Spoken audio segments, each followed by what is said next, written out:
I know one of the things you spoke out that about, I think it was recently, was just kind of like not rocking with the education system, and you've been speaking out against that as well. What's your thoughts on just, I guess, the United States education system, and what are some ways you feel like it could be fixed or enhanced? Well, the United States indoctrination system, in particularly, overall, is one that they have a particular goal for why they put you in front of a teacher, in front of a board, and they give you certain assignments overall. Now, again, depending on who you go in front of, depending on what college, what high school, et cetera, will have a different outcome. It also depends on the parents at the house, how they are educated, what they know, what they teach you about, what they help to extract from you and, tell the teacher about, et cetera. And it also depends on the environment as well. And then it also depends on what your personal mission is, what you want to learn, et cetera. So I do trust good teachers who teach properly, who give real information. But overall, the educational system is indoctrinating right now. Their primary objective is to switch gender roles, confuse the genders when it comes to children. So now they're telling little boys you can be a little girl today if you want to. They're telling little girls you could be a little boy if you want to today. This is happening in California. This is happening in Philly. This is happening out here in Atlanta. This is happening in different parts of the United States. That I'm totally against. That has nothing to do with the overall progress of humanity. Meanwhile, in China, in middle school and younger, they're teaching them about wood shop. They're teaching them about finance. They're teaching them about survival skills. Same thing in India, multiple areas. They're teaching them self-defense. They're teaching about technology, et cetera. All of these things.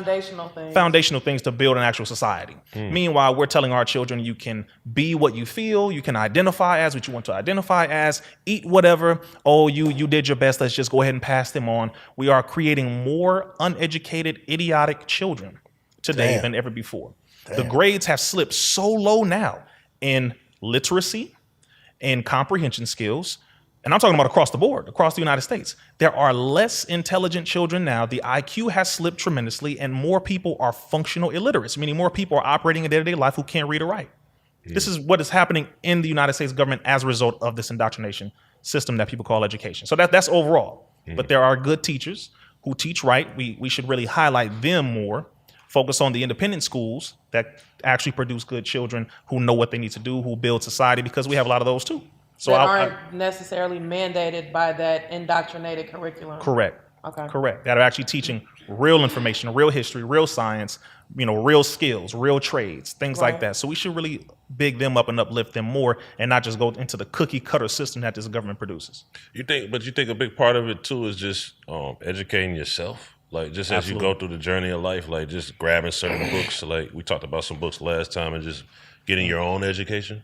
Well, the funny thing is, when you say, get your own education, okay, well, most people go where they are directed to go, whether directly or indirectly. So whoever they look up to, that's what they're going to follow. So if they look up to their mama, their daddy, okay, well, they're going to follow what they do, how they dress, what they eat, how they talk. That's what they're going to do. Okay, well, if I see daddy picking up this book, I'm going to pick that book up. Or if I see him pick up no book at all, I ain't picking up a book at all. Or if I see him pick up a gun, pick up a bottle, that's what I'm going to do. Same thing with little girls. That's the first thing. So we have to realize that we are being influenced one way or another. The children are being influenced one way or another. So if you are in front of a camera and people are looking up to you, do your best to realize that you're not doing everything that you're doing in the mirror just to yourself. You're doing it in front of a camera that people are watching. So do your best to set a good example. That's why when you see certain rappers and artists randomly reading a book, that actually does a lot more than what people realize. It does a lot more. Same thing with parents and same thing with people in the hood. Pick up a book, and not just pick up a book. Read a book where your comprehension level is. All right, what do I mean by this?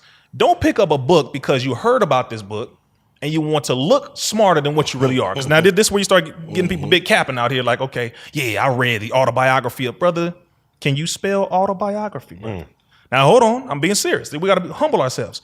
Be honest about where you are and go from where you are so that you can build yourself up. Stop trying to impress folks. Don't get out here trying to be something you're not. If all you can read is some ABC books, start there. Seriously, though. Yeah, there's no shame in that. Ain't no shame in that. Because you want to comprehend this information so you can apply it. Not just to say, I read 1,000 books. No, bro, be interested in applying what you learn. So start where you can and build from there and encourage other people to do the same. But then I want to say something too, another thing to what you said about educating yourself. I think that's like an excellent master plan, but it can only work to a certain extent because you can only educate yourself once you know that like you need to educate yourself. So and after like under a certain age, like they Your don't really have a foundation. choice, you know what I'm saying, but to follow the rules, quote Yeah, unquote. the foundation. So Yeah. that's just a tricky slope. People are being directed. Children are being directed. They follow what they like. They follow what they're interested in. That's why TikTok blew up the way it did, because teenagers and a little younger, they all on there Yeah. following people, and people are doing a lot of educating on there. I see a lot of people doing some beautiful educating. Then you got a bunch of clown stuff, just as with every platform. So you have to go where the children's attention is going and give them the proper knowledge and information. So this falls on the parents. It falls on the parents. It falls on those of us in the neighborhoods. It falls on everyone who has some level of influence. We have to be demonstrating what it is that we want them to be doing. Like you said, educate yourself. All right, so are you doing that? Am I doing that? And do they see us doing that? Okay, if they see us doing it, then okay, we're not going to look like hypocrites out here, because they're going to say, no, I did see the brother read and I saw her doing this a little bit. I saw them studying this. Okay, cool. And then people will start to get that trending, and that'll become normalized. That's how it should be.